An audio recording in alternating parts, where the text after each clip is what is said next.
বর্তমানে নির্লজ্জ মুসলিম জাতি এমন হয়ে গেছে, সাধারণত কয়টি ভোটের জন্য তার হিন্দুদের দুর্গা পূজাতে গেছে।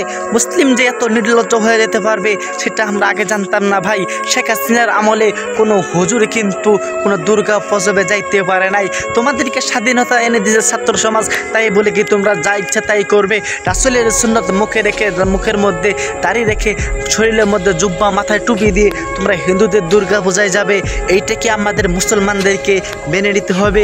তুমি যদি বোঝো যে হিন্দুদের ভোটেই তুমি নির্বাচিত হবে, তাহলে তুমি এটা ভুল ধারণা করলে। যদি মুসলিম যদি একবার খেপে যায়, তুমি কোনোদিনও ক্ষমতায় আসতে পারবে না রে।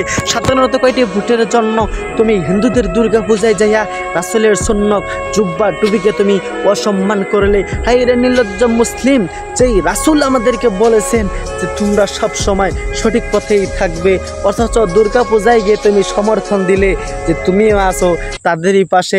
কোনো হিন্দুকে দেখলাম না মুসলিমদের কোনো উৎসবের মধ্যে আসে, আর তুমি নির্লজ্জ মুসলিম হয়ে তুমি কেন হিন্দুদের দুর্গা পূজাতে গেলে? তুমি একটি কথা মাথায় বারবার করে ঘুরপাক করে একটি কথাই ভাব করো, আরে ভাই, যেই হিন্দু আমাদের কোনো সাপোর্টের জন্য আশা করে নাই, যেই হিন্দু আমাদের আশা করে নাই, যেই হিন্দু কোনোদিন আমাদের মসজিদ পালন করে নাই, যেই হিন্দু আমাদের কোনো উৎসব আসা নাই, আর আমরা নির্লজ্জ মুসলিম সেই হিন্দুদের দুর্গা পূজায় গিয়ে আমরা আনন্দ উদযাপন করি। কেন রে ভাই? তুমি কি নির্লজ্জ মুসলিম থেকে আর কম বেশি নয়? তুমি তো কাফের হয়ে গেছো। সাধারণত কয়টি ভোটের জন্য তুমি হিন্দুদের দুর্গা পূজায় গিয়ে তুমি মাথা নত করছো। মুসলিম জাতি এত নিকৃষ্টম হইতে পারে সেটা আমার আগে জানা ছিল না। সত্যিকারে ইমানদার ব্যক্তি কিন্তু এখনও আছে, তুমি সেটা ভুলে যাবে না।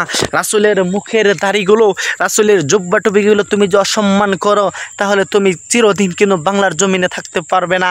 তুমি রাসূলকে অসম্মান করবে, দুনিয়া থেকে তোমাকে চিরচ্ছেদ করা হবে। কারণ রাসূল আমার, রাসূল সবার, রাসূল আমাদের কলিজা। তাই রাসূলকে নিয়ে কটূক্তি করার তুমি কোনোদিনও দিদার পাবে না। তাই তোমাকে আমি সাবধান করতেছি, একবার ভুল করে সবমিট করে দিয়েছি। আর নেক্সট টাইম যদি তুমি কোনোদিন রাসূলের জুব্বা টুপি নিয়ে তুমি যদি কোনো হিন্দু পূজা যাও বা তুমি নিজেও যাও, তাহলে তোমাকে মুসলিম থেকে বঞ্চিত করা হবে।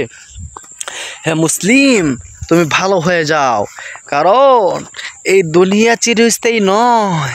এই দুনিয়া ছেড়ে তোমাকে যাইতে হবে পরপারে। তাই যাওয়ার আগে তোমাকে বলি ভাই, তুমি যদি এই সমস্ত কাজকর্ম করো, তাহলে তুমি যে মরে যাবে, মরে যাওয়ার পর তোমার কবরে মাটি দেওয়ার মতন মুসলিমও খুঁজে পাবে না।